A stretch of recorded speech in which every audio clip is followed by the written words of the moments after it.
Ya, Ya, selama ini bagaimana Bapak dapat mengidentifikasi kasus-kasus yang merupakan dilema etika atau bujukan moral?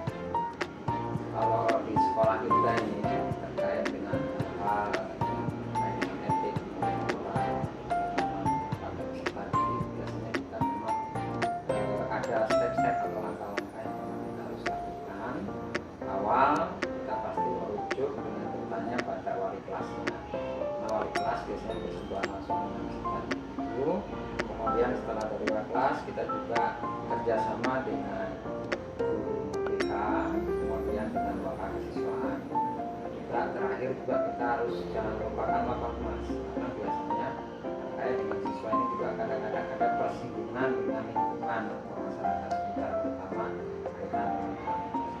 Nah, itu saya selalu melakukan hal-hal tersebut, jadi dari akar rumputnya sampai ke bagian atas. Iya, lanjutnya Pak ya.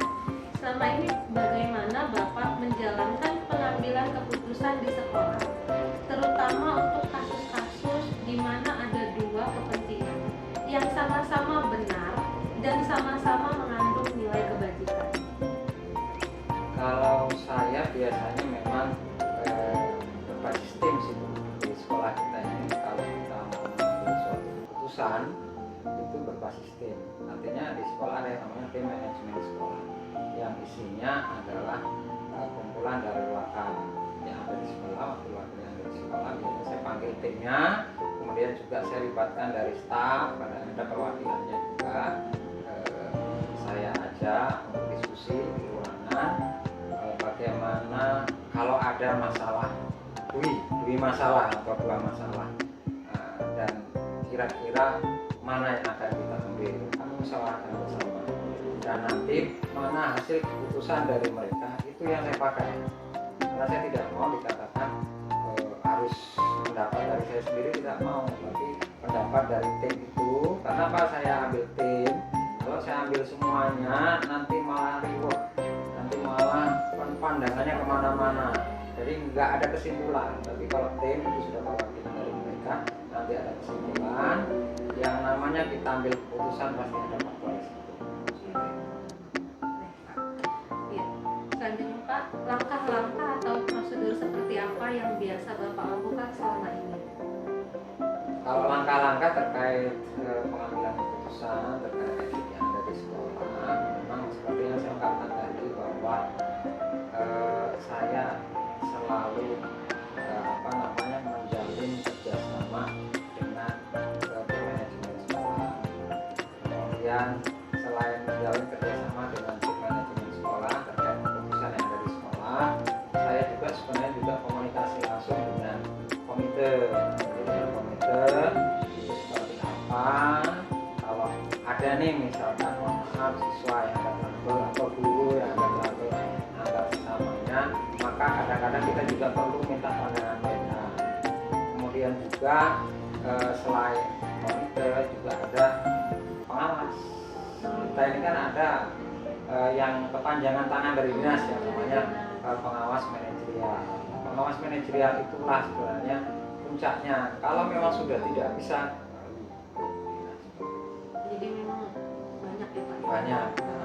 Jadi tidak serta-merta. Yang sering terjadi kadang-kadang dia tidak melibatkan tim, artinya tidak melibatkan stakeholder, jelas yang ininya di atasnya pengawas. Ini pernah terjadi di sekolah kita pada saat ada guru yang trouble dengan siswa, itu pun dengan adanya komite pihak ketiga tidak bisa. Ya baik Pak. Hal-hal apa saja yang selama ini Bapak anggap efektif dalam pengambilan keputusan pada kasus-kasus dilema etika Pak? Kalau yang saya lakukan terkait pengambilan keputusan kasus-kasus dilema etika yang ada di sekolah kita, ya tadi sebenarnya hampir mirip sih, karena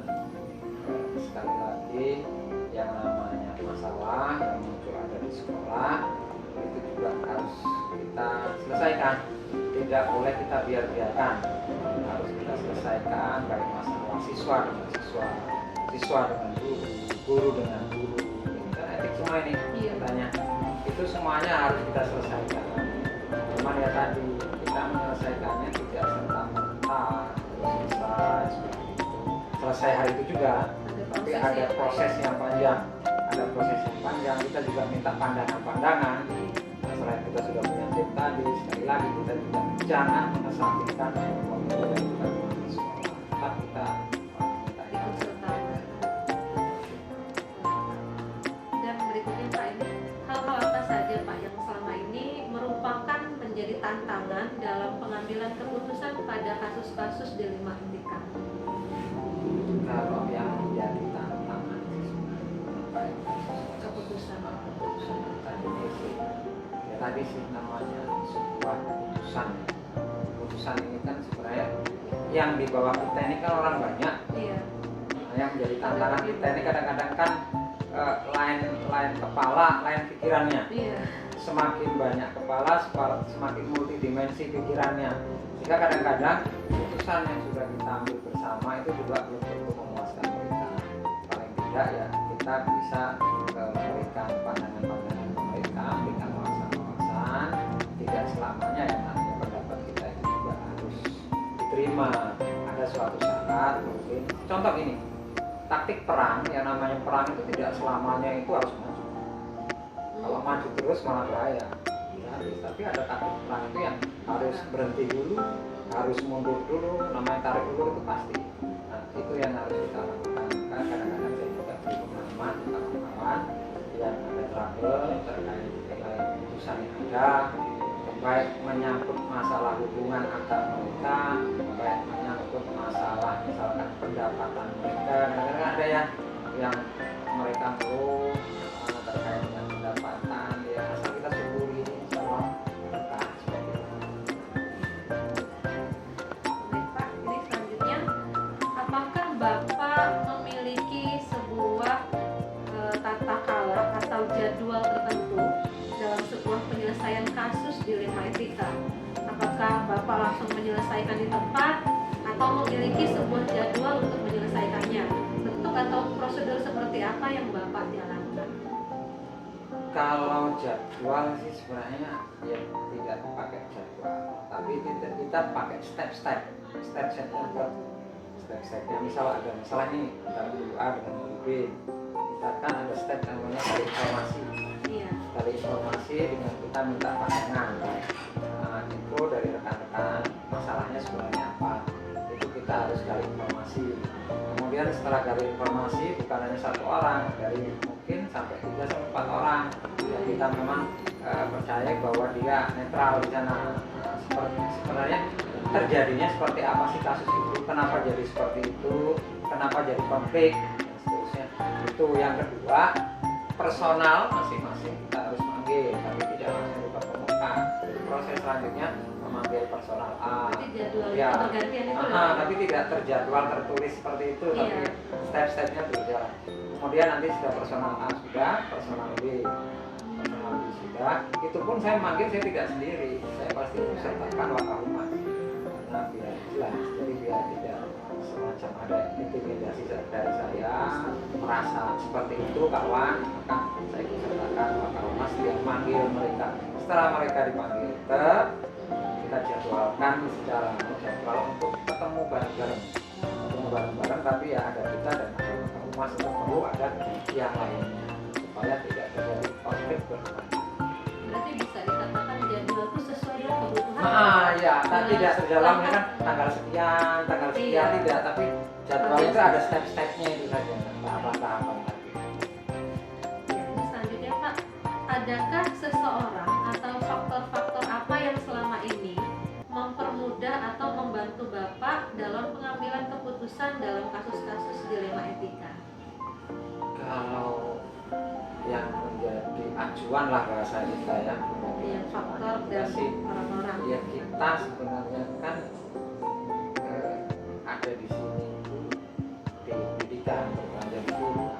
Niat utama kita itu apa sebenarnya? Itu kunci. Ada kode etik Karena juga ya Pak? kalau niat kita utamanya kita kan ibadah. Ya namanya ibadah itu pasti kalau kita ikhlas, kita insya Allah menjadi berkah dari Allah.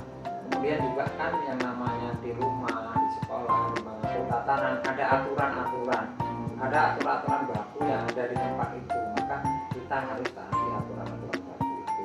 Kemudian juga selain taati aturan baku itu, bahwa untuk menyelesaikan profit tadi, saya selalu menyertakan kawan-kawan tim manajemen sekolah.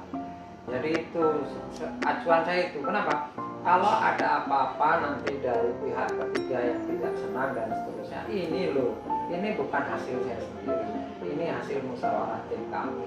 Mereka berani bertanggung jawab masing-masing seperti itu. Jadi itu yang mendasari saya dalam setiap mengambil suatu keputusan. Berarti kalau seseorangnya tim itu ya Pak Iya. ya.